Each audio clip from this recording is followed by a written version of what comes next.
Good morning, friends.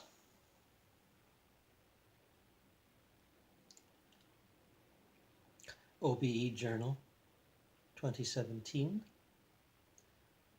Part 7.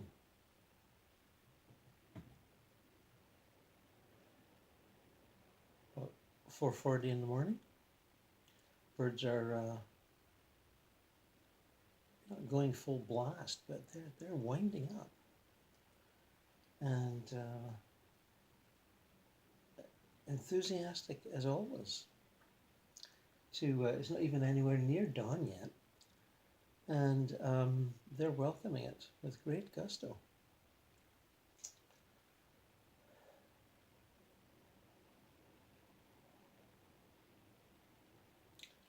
Just please give me a moment to get focused. I am partially projected, and I'm just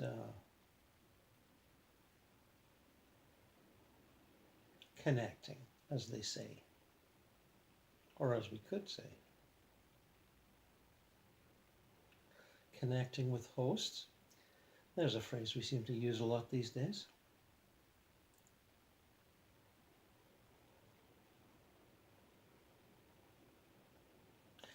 I'm with Ray Manzarek, formerly of The Doors, the rock band The Doors.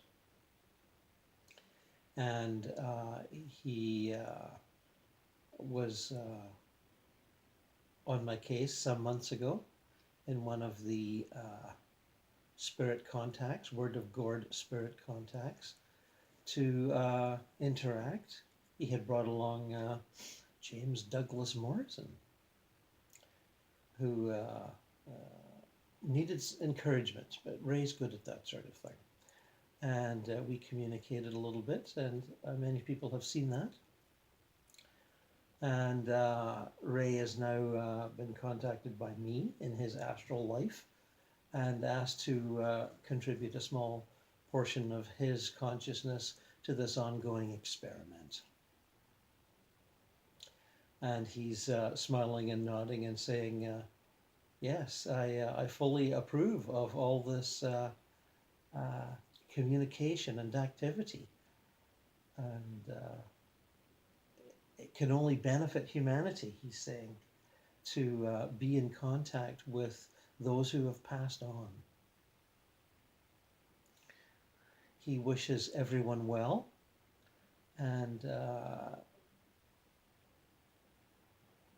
wishes to, let me see how I can get this, reunite with the Doors fans and friends, and the sort of active universe of Doors poetry and music, which he feels is still very vital to him, even though he's to some degree moved on and is, establishing a fresher, newer musical identity for his life now, his life in spirit.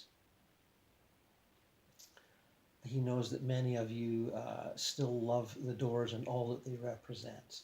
And Jim's singing and spirit and vision. Jim declined to participate in this. He says he's still shy and retiring, believe it or not. Jim, shy and retiring? Yes, he is right now. And he leads a quiet life and studies esoteric teachings. And Ray's adding, he's not the only rock star to do that. And as I think I hinted at the spirit contact months ago, maybe even years ago, time seems to slide sideways in this work that I do.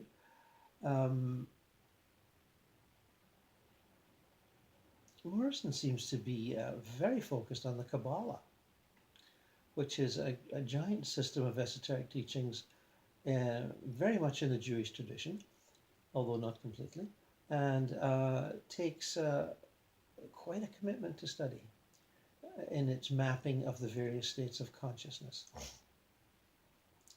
And Jim seems like a very serious student these days, although not so serious that he's not fun to be with once in a while. According to Ray, I haven't met him, but Ray does, obviously. Oh, excuse me, friends, but we are in the approaching summer cold season.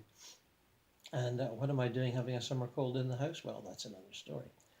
But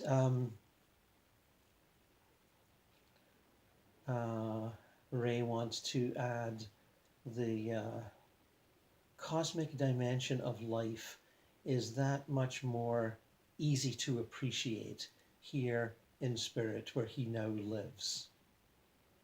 He says the boundaries are drawn, the horizons are much more visible.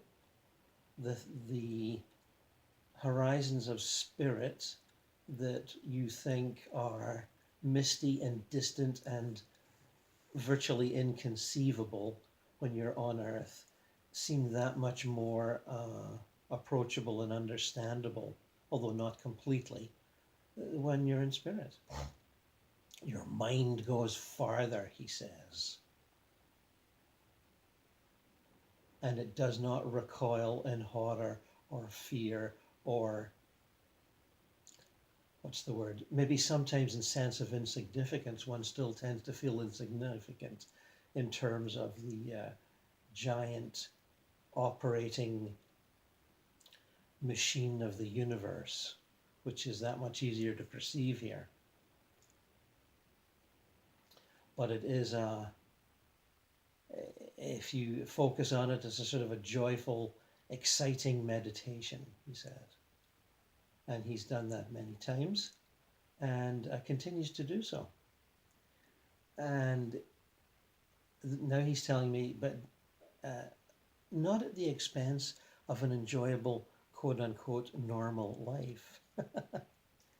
There are many family members of his here, and he continues on with family relationships and relationships with friends who have passed on, and other musicians which who have passed on, and he is working on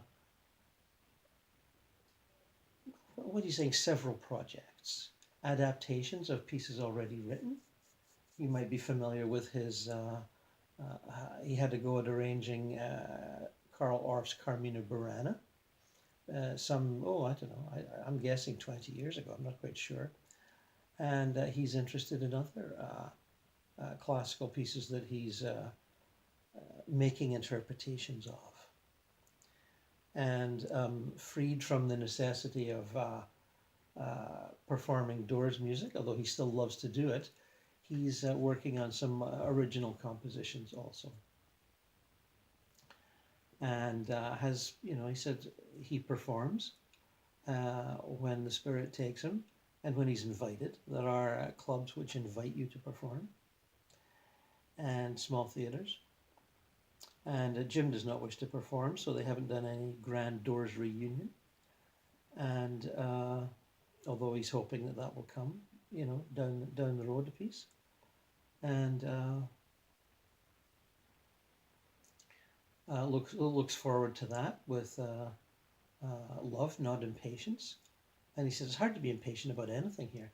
Everything is just so, what's the word? He was going to say wonderful, but he thinks that's he's already said that. It just everything seems to fall into place, he says. And everything in its own good time, although time seems quite meaningless. And everything just moves along, one step after another. And in the paradise that he finds himself in, nothing is misplaced, nothing is amiss. Everything is sort of alive. And he finds himself marveling at how the inanimate nature of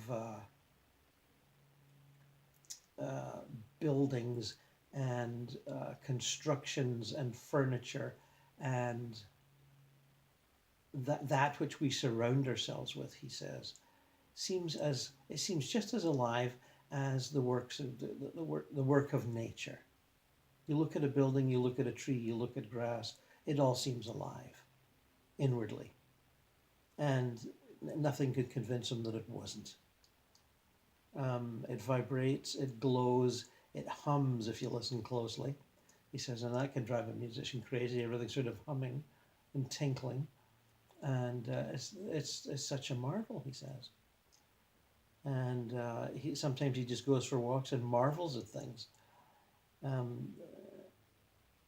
The aliveness of it all. It's a happy place where he lives. He chooses to ignore the lower astrals where people are miserable and angry and upset. He's visited, but he doesn't care to visit again. He says there are other kinder souls that take care of that sort of thing. Maybe I will later, but right now I'm just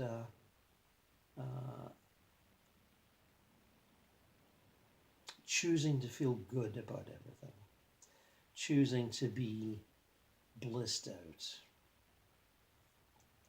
And he says that's not just by the beach listening to the waves.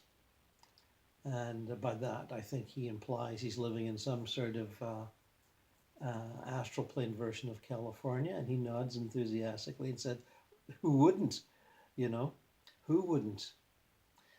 He said, we got more Big Sirs here than you can shake a stick at. That's a good one, I like that.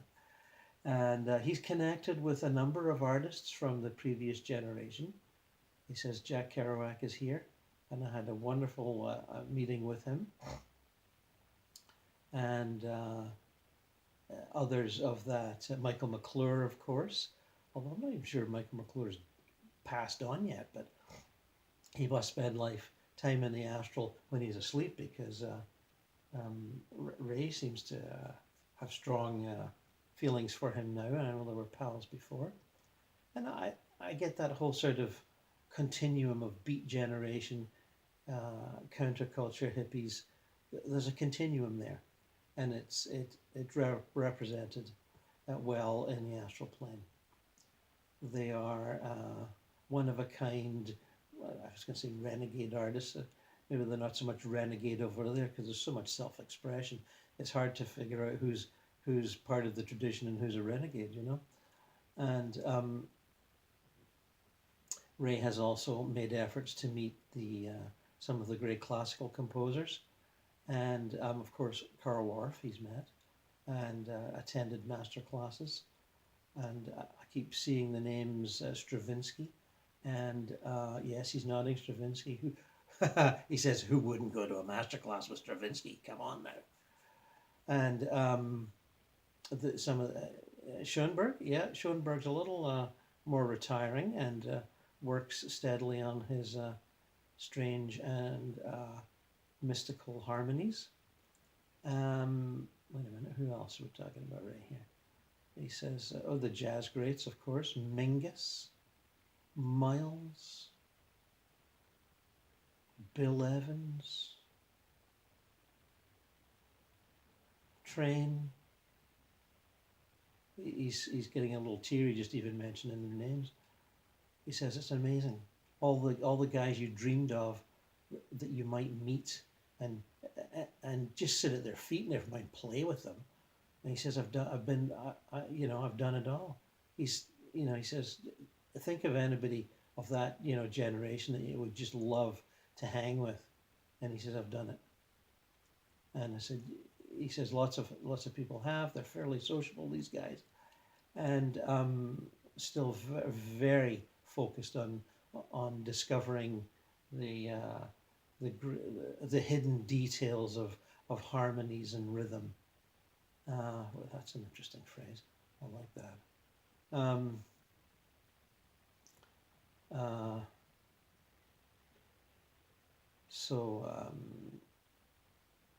And he's he's nattering when he looks at me and says, and there'll be a few people wondering about Big Spiderbeck, and he goes, yeah, he's here, and yeah, he's, you know, enjoying himself, sort of grinning madly. Big Spiderbeck is a mythical sort of New Orleans trumpet player from the 20s, I think. Um, is there even any recordings of him? I don't think there is. There's just people talking about how good he was. Anyway, we'll get into this jazz lore, and you know what that's like. It just gets really intense and, you know, inward and celebratory. So he's acknowledging my remarks about the messed up state of the world that you and I live in. And he says, well, you know, I'm glad I left it. I'd had enough of that. Or words to that effect. I'm not giving you, I'm not channeling his exact words here. But, you know, he said it was messed up when I was there. And, you know, we kind of stumbled on from one thing to the next. And thinking that it would just get worse and go to complete hell in a handcart. I'm using that phrase, not him. And it never actually quite did. And he said, he's saying, I know with the tricky nuclear situation and the impossibly stupid activities around climate change denial, he says, I can understand why you might all be jittery. And he said, but it'll work out. He says, I have confidence that it'll work out. And try not to get full of, you know, despair at it all. Try to read your life creatively and joyfully in the face of all this madness. And he says, because that joyful creativity mitigates against the negativity that you feel because of the bad news. And he says it has an effect in the unseen worlds that you don't realize. So be joyful, be happy, get together with friends and family, have barbecues, play with children, pursue your creativities as much as you can, whether it's art or music or writing or studying anything creatively. He said, because the energy that comes from that is a wonderful thing. And it helps balance out the negative, destructive, repressive, selfish, grabbing onto power and clinging to it energies of the world that so upsets those of you who are sensitive to it. Well, thank you, Ray, for that. That's an inspiring message, and I'm very glad to be anything of a vehicle to get it across. And yes, I still love the Doors. I don't have any ringtones, but your opening notes for Riders on the Storm drifts through my consciousness on a regular basis. Riders on the storm, into this house we are born, are we not? So thank you, Ray, and he thanks us for having the love and focus to listen to his words and his thoughts and his desire to be in communication with us. And as by prearrangement, I do try to arrange all this stuff ahead of time. I'm now with David Bowie, the spirit of David Bowie. And he's smiling and happy and full of beans, as we would say. David, I've been,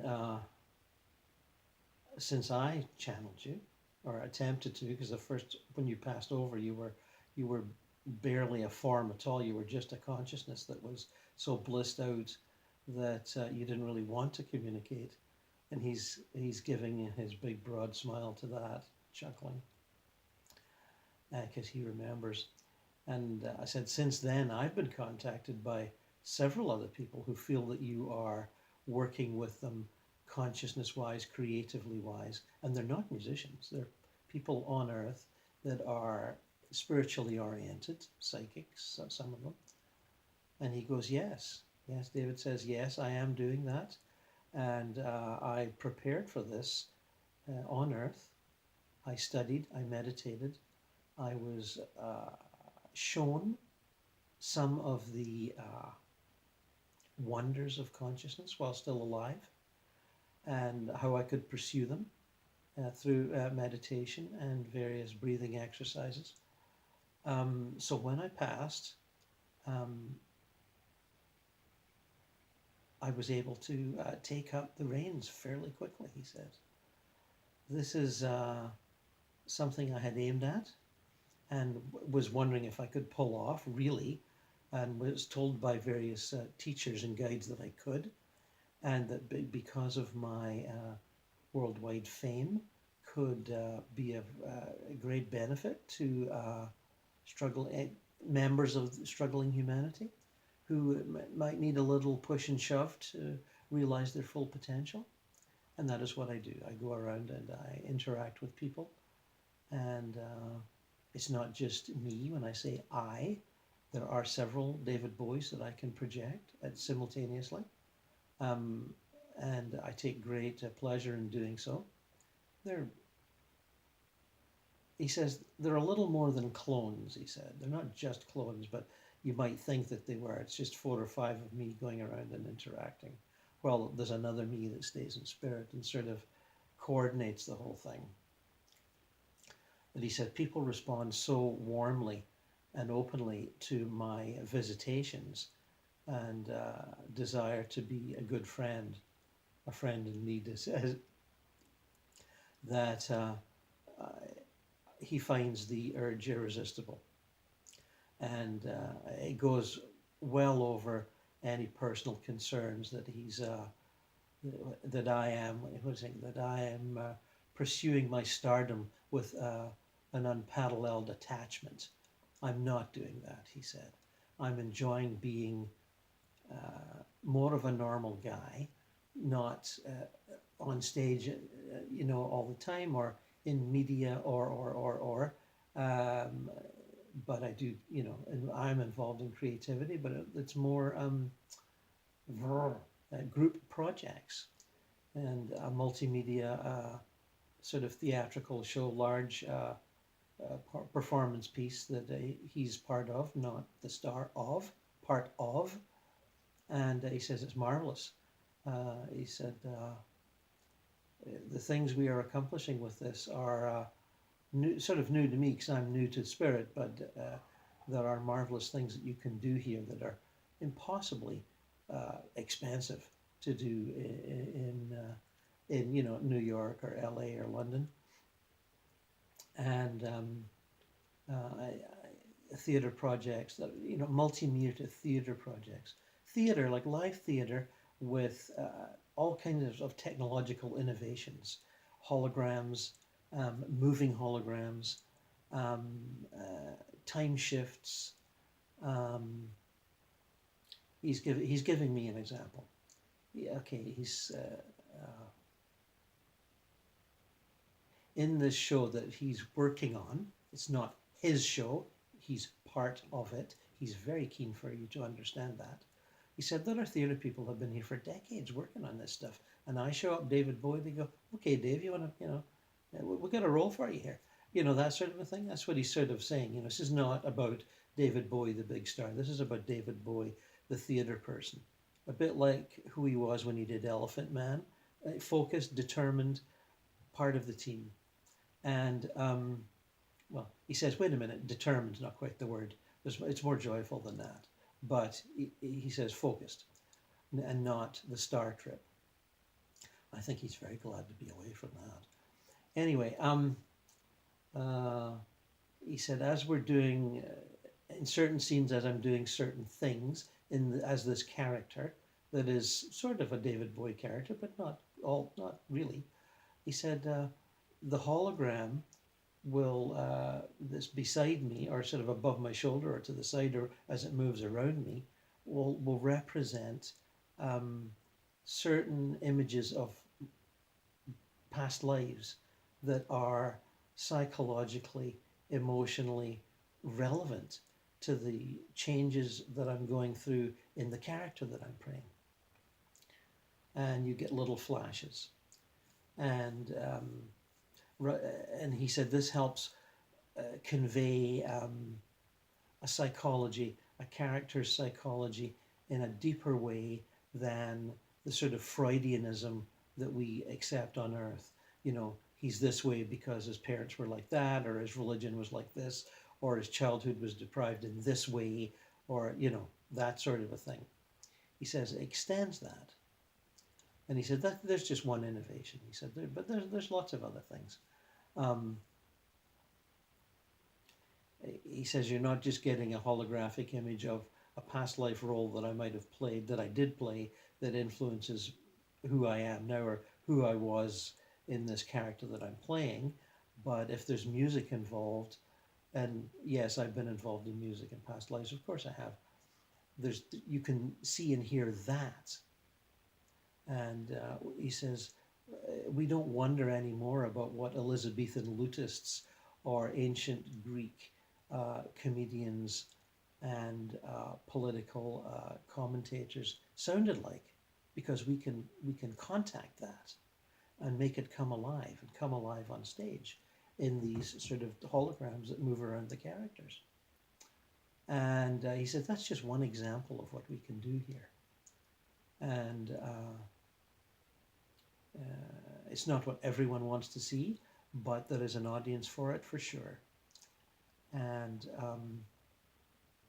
he's also talking about artists, well, you know, the word with various media. And he's saying, yes, the famous ones too. And he said, it's quite wonderful to watch these, you know, Van Gogh, or who else is he mentioning here? Let me just get focused here. Van Gogh, Turner. I'm jumping ahead. I'm thinking Leonardo. He's not saying Leonardo. I'm getting a little excited myself here. You know, famous artists of the great traditions that you see when you visit the Murrow's got mentioned. Dali, sorry, and he says you have to wonder at. There are many museums where they have, you know, clones, you know, exact, perfect copies, which is easy to do in spirit, and nobody tries to steal the stuff. Beautiful museums, beautiful, architecturally beautiful museums, and you'll be looking at the Dali, and it will become 3D, and you will walk into it. And that's not Dali doing anything, he says, although he does do stuff, but he says the image that you're familiar with from a great Dali painting, it becomes 3D as you look at it, and you can walk into it, and walk around it, and it is a 3D. He's saying virtual reality, and he says that's common enough here. Not everyone wishes to see art that way, but it's easily accessible if you so wish. Well, David, thank you for that. That is stunning, and not unbeknownst to me, but perhaps to the audience. And friends, I can't tell you how beaming, and I can't overemphasize how beaming and radiant and happy David is. And I tell him, David, it's a great pleasure to see you this way. It fills me with a great happiness to see you, you know, firing on all 8 cylinders like this and so happy. And he's saying, well, I'm glad. He said, because that is how I feel, and that is how many of us feel. And he said, we want to inspire as much as we can. He says, I'm not doing anything grand publicly, but I am visiting people, and several people around the planet, some of whom are, you know, communicating to each other about, hey, I just, I channeled David Bowie, and I can't believe it. Is it really him? And he said, yes, it's really me. It's one of the clones. And he says, don't interpret clones in a negative way. These are exact copies, and they're functioning independent units that I'm interacting with, or sort of projecting, but they're not robots. He says they are me, and he says, believe it is happening. Believe, and the spirit of David Bowie, is much enhanced by this activity. It's not just for the people on Earth that are requiring, or would like some friendship and inspiration. It's very wonderful for me too. It's like the love I would try to communicate in song in front of thousands of people years ago. And, I did get caught up in the professionalism of show business and hard drugs. But in the early days, it was very much about, think of Memories of a Free Festival, for example. The white-eyed boy from Free Cloud, he says. I'm still him, as well as Ziggy Stardust. I'm all these people. But initially, the guy with the guitar and the, singing and doing mime, we were trying to communicate. And we'd play to small audiences in coffee houses and clubs and whatnot. And so that desire is still there.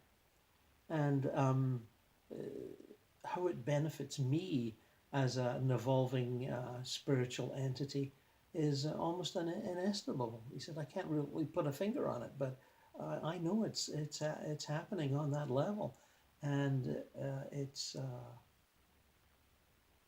an important part of my journey.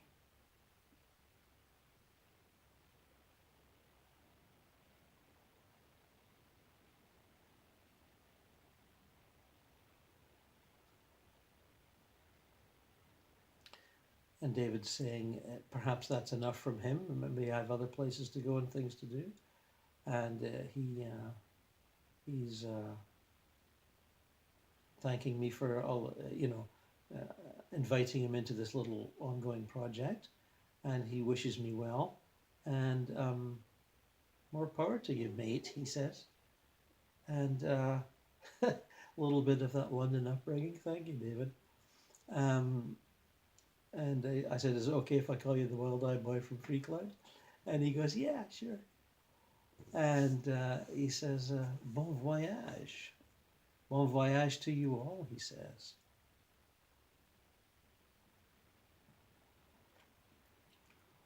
That wasn't that fun. Okay. Oh no. I was worried this might happen. John Lennon, oh dear. Yes, John. And John's doing his comedic act. You want to talk to me? Oh, well, John, you're an inspirational figure for millions, and millions will not see this particular channeling, but some will, and you haven't been heard from in a while, at least as far as I can tell, and every once in a while I get emails from people saying, "What about John Lennon? What about John Lennon?" And I felt that there'd been books done on your postmortem existence previously, but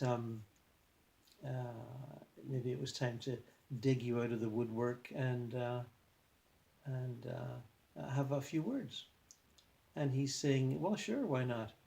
And I asked him about how he says, "I know you're no, wait a minute. No, I didn't ask him. He says, I know you're going to ask about the re-release of Sergeant Pepper. Everybody's been asking about that."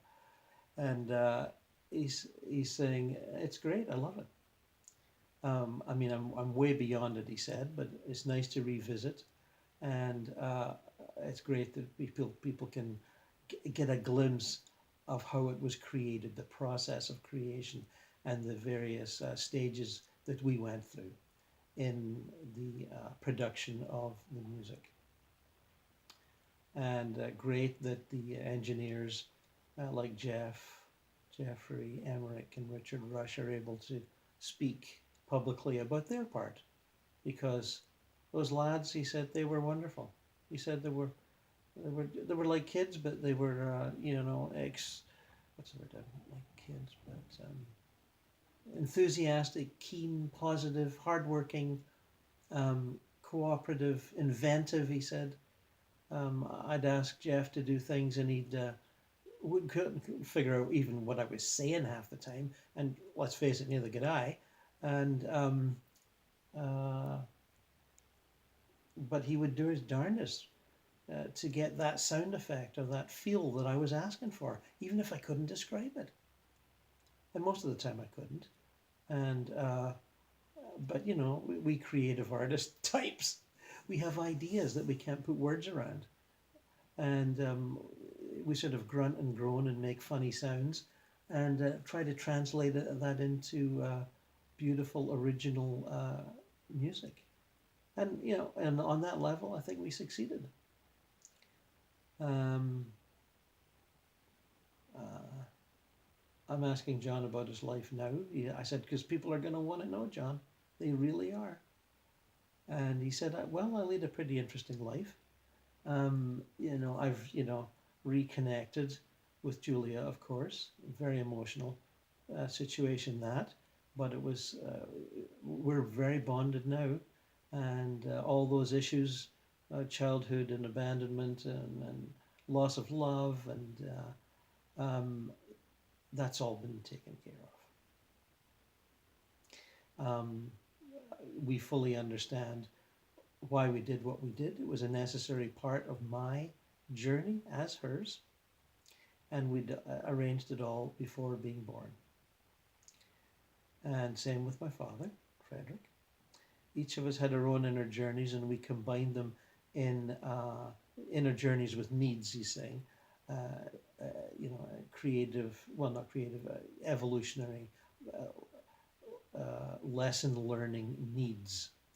And we managed to combine them in a challenging and interesting way, I think. Although he says, I realize I'm saying that now. I wouldn't have said it, you know, sitting in the dressing room in Hamburg, eating, you know, stale sandwiches and having a warm beer. But he recognizes it now. And I'm asking him about, what about Stuart Sutcliffe? People are always touched by his brief but incandescent journey. And he says, Stuart's doing just fine. We're good friends, and he's actively involved in a number of things, including painting. And what's he saying? He says, don't worry about Stuart. He's doing just fine. And I had given it some thought myself about Stuart Sutcliffe. He did seem like a creative, you know, being plucked off in his prime. But he said that was part of his plan. He wanted to do that. And he said nothing's an accident, you know. It's all set, not set in stone, he said, but it's kind of set up ahead of time. And he said, I don't think people quite realize that. And he said, I certainly didn't when I was being Mr. John Lennon. And although, wait a minute, he's saying something like, okay, there was a lot of things I wondered about and had revealed to me on my LSD days, he said. But it was confusing, it was kaleidoscopic, there was 100 ideas at once, many perceptions melding into each other that certainly led to great sort of creative surges in my music, but maybe not as much as in my understanding, because it's kind of too much too soon, you know, too much intense perceptive abilities and coming at you all at once, and you know, entertaining, sure, but improving one's, you know, level of consciousness and character, I'm not so sure. But you know, it's all a learning situation. It's all growth, and I recognize that now. And I'm beyond apologizing for being an asshole as I was. I think everybody knows that, and you know, you accept it, as part of it. I think I'm more loved than rejected at this point, and I'm certainly not. What's he? He's saying I'm not going to insult any religious figures here on the internet. Good idea, John. Good idea. Let's not bother with that one. Um, and please don't burn the Sergeant Pepper box set, he said. Well, I don't think they're going to do that, John. Anyway, I'm thanking him for his contribution. I said, John, people will be quite inspired by this, and they will be very happy to know that you're um, uh, an ongoing comedian, and that part of your character was always appreciated. And it's been a hard day's night, but we're well past that now, aren't we, John? Anyway, and as soon as I said it's been a hard day's night, he said, "Well, whatever gets you through the night." You know, he's winding up here. If I don't get out of here, he's going to get into some kind of nutty Woody Allen, Lenny Bruce monologue that I'm going to try and channel, and it's not going to work. So, John, thank you, thank you, thank you, and many blessings and much love. There is as much love for you now as there ever was. Believe me, at least that's in my perception. And of course, for Paul and Ringo and George too, we recognize the love that you gave us in the form of music, and we will never forget that. So thank you.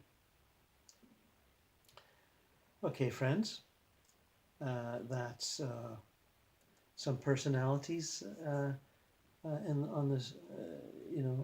What did Frederick Marr say in his book, Human Personality and Its Survival of Death? That's a book from the 19th century, a bit of a classic. And personality does survive. It evolves, but it survives. And it's not until people reincarnate as quote unquote other people that personality fades away. You know, David Bowie's still David Bowie. John Lennon's still John Lennon. I'm sure Janis Joplin's still Janis Joplin. And onward it goes. And they work out their various issues, creative and non-creative, in the astral plane, as I've said many times before. And when they're finished, they sort of graduate, merge with higher self, go to a place where there are no people, just sort of cosmic energy, and then come back as a completely different set of plans and frustrations. So as you will yourselves. So, OBE Journal, Part 7. That's it for today. Bye-bye.